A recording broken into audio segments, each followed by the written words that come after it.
बड़े बुजुर्गों की कहावत है कि दूसरे की थाली में घी हमेशा ज़्यादा ही दिखता है। और कुछ ऐसी ही और कहावत है कि अपनी बीवी चाहे जितनी ही खूबसूरत क्यों ना हो, लेकिन दूसरे की बीवी देखने में अच्छी लगती है और उसे जो है पाने की व्याकुलता होने लगती है। और कुछ लोग तो जो है पाने के लिए कुछ ऐसी हदें पार कर जाते हैं जिसे सुनकर इंसानियत भी शर्मसार हो जाती है।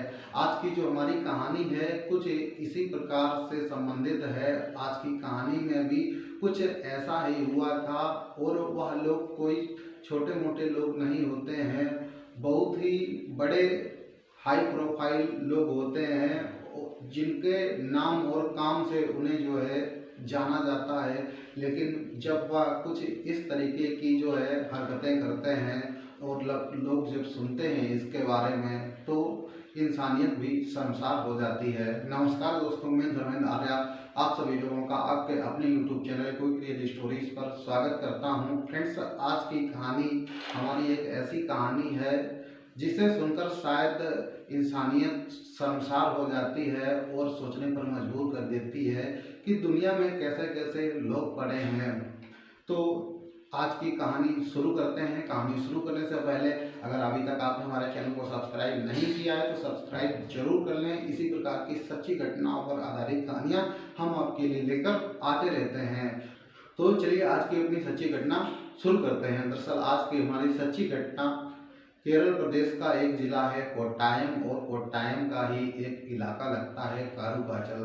दरअसल यहाँ पर रहने वाली सोनम नाम की एक लड़की जो कि मिडिल क्लास फैमिली की होती है, लेकिन उसकी शादी जो है बहुत ही बड़े घर में हो जाती है, हाई प्रोफाइल सोसाइटी के साथ में। तो उसका जो रहन सहन होता है वह बिल्कुल बदल जाता है। अब वह बड़े बड़े होटलों में जाती, बड़ी बड़ी पार्टीज में जाती, बड़े बड़े लोगों से मिलती। उसकी जो ज़िंदगी थी वह पूरी तरीके से बदल चुकी थी और वह अपने पति के साथ शुरुआती दौर में बहुत ही खुश थी। लेकिन जो है उसे एक बात जो है वह कहीं ना कहीं उसे सताती थी। और जो उसका पति था वह उसके साथ अननेचुरल तरीके से शारीरिक संबंध बनाया करता था, जिसको लेकर वह कई बार विरोध भी करती है, लेकिन जो है उसका पति नहीं मानता है। और आखिर पति था तो पति के आगे बहुत ज़्यादा कुछ कर भी नहीं सकती थी।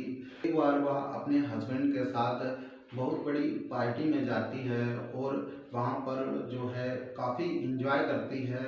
और जब थोड़ा टाइम हो जाता है, लगभग आधी रात का समय हो जाता है, तो उसका पति उससे कहता है कि तुम होटल के इस रूम नंबर में जाओ, मैं थोड़ी देर में आता हूँ, अभी मुझे कुछ लोगों से मिलना है। तो जो सोनम होती है वह बताए गए रूम नंबर पर वहाँ पर चली जाती है, आराम से वहाँ जो है बैठ जाती है। लेकिन जो है थोड़ी ही देर में उस कमरे में एक अनजान व्यक्ति आ जाता है। तो सोनम उसे देखकर थोड़ा डर जाती है और वह तुरंत ही अपने पति को फ़ोन करती है, कहती है मैं यहाँ पर कब से बैठी हूँ और अब आप कहाँ हो, मुझे बहुत डर लग रहा है। तो वह कहता है कि तुम्हें डरने की कोई भी ज़रूरत नहीं है, जो व्यक्ति आया है वो मेरा बहुत ही अच्छा दोस्त है, तुम्हें कुछ भी डरने की ज़रूरत नहीं है, मैं थोड़ी देर में आ रहा हूँ। और जैसा वो कहें जो है मना मत करना, वैसा करते जाना। और वह व्यक्ति होता है उसके साथ डिनर करता है, क्यों खाने पीने की चीज़ें वहाँ पर पहले से ही रखी हुई थी और कोल्ड ड्रिंक भी रखी हुई थी। वह कोल्ड ड्रिंक भी जो है सोनम पी लेती है। और जैसे ही कोल्ड ड्रिंक पीती है उसे पता ही नहीं चलता कब उसे नींद आ गई। और जब वह सुबह उठती है तो उसके बिस्तर पे उसका पति होता है, लेकिन उसको जो है कहीं ना कहीं लगता है कि कुछ रात में कुछ ना कुछ मेरे साथ गलत हुआ है। तो उसका पति बोलता है ऐसा कुछ भी नहीं है, अरे मैंने ही तो सब कुछ किया था। लेकिन कहीं ना कहीं सोनम को शक हो जाता है कि ऐसा काम जो है जिस तरीके से मेरे साथ या शारीरिक संबंध बनाए गए हैं, इस तरीके से मेरा हस्बैंड कभी नहीं बना सकता है। दरअसल एक सामान्य सी बात है, अगर एक पति अपनी पत्नी के साथ शारीरिक संबंध बनाता है तो वह एक सभ्य तरीके से बनाता है, और वही अगर वह दूसरी की बीवी के साथ शारीरिक संबंध बनाए तो वह इंसान न बनकर हैवान बन जाता है। चाहे वह गैंग रेप हो या रेप, वहाँ पर जो है व्यक्ति इंसान नहीं रहता है, वह हैवान बन जाता है। और जो सोनम के साथ जो उस रात हुआ था वह कुछ जो है हैवानियत का ही इशारा कर रहा होता है, लेकिन जब उसका पति समझाता है तो वह मान जाती है। थोड़ा समय बीतता है, फिर पार्टियों का दौर शुरू होता है और वह फिर पार्टी में जाती है, और इसी तरीके से वह फिर जो है रूम में जाती है और कोई अनजान व्यक्ति आता है और उसके साथ इसी तरीके से शारीरिक संबंध बनाता है। इसी प्रकार से लगभग 1.5 से 2 साल में वह 8 से 9 लोगों के साथ शारीरिक संबंध जो है बनाया जा चुका था सोनम के साथ। तभी जो है एक बार सोनम ठान लेती है कि अब ना ही तो मैं ऐसा गलत करूंगी और ना ही गलत होने दूंगी। उसका जो है ज़मीर जाग उठता है।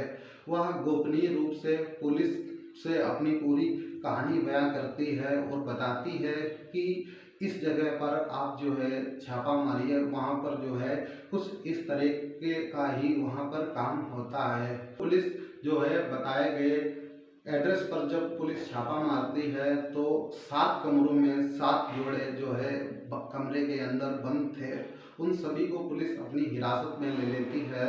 और जो उनकी आईडी वगैरह चेक की जाती है तो पता चलता है कि जो उनके साथ महिला हैं वह जो है उनकी बीवी नहीं है, बल्कि उन्हीं 7 लोगों में से दूसरे की बीवी होती है। दरअसल जो 7 पत्नियां थी वह अलग अलग जो है मर्दों के साथ सोई हुई थी।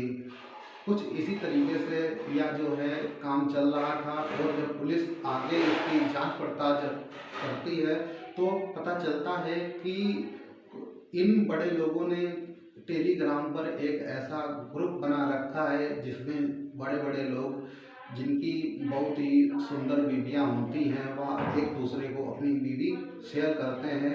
उसी टेलीग्राम ऐप के माध्यम से पुलिस जो है लगभग 25 लोगों के खिलाफ एफआईआर दर्ज कर लेती है, और आगे की कार्रवाई अभी चल ही रही है, आगे की जांच भी चल रही है। पुलिस का कहना है कि जितने भी इसमें आरोपी होंगे उन्हें बख्शा नहीं जाएगा, चाहे वो कितने ही बड़े लोग क्यों ना हो। और जब यह घटना सोशल मीडिया और अखबारों में प्रकाशित होती है तो लोग कहते हैं कि आज के ज़माने में इस घटना ने पूरी इंसानियत को शर्मसार कर दिया है। ना जाने इस दुनिया में कैसे कैसे लोग हैं जो इस प्रकार का गंदा काम करने में उन्हें थोड़ी सी भी शर्म नहीं आती है। दोस्तों, आज की कहानी में इतना ही। कहानी अच्छी लगी हो तो वीडियो को लाइक करें और दोस्तों में अपने इस वीडियो को शेयर जरूर करें। चैनल पर पहली बार हैं तो चैनल को सब्सक्राइब कर लें। मिलते हैं अगले वीडियो में, तब तक के लिए जय हिंद जय भारत।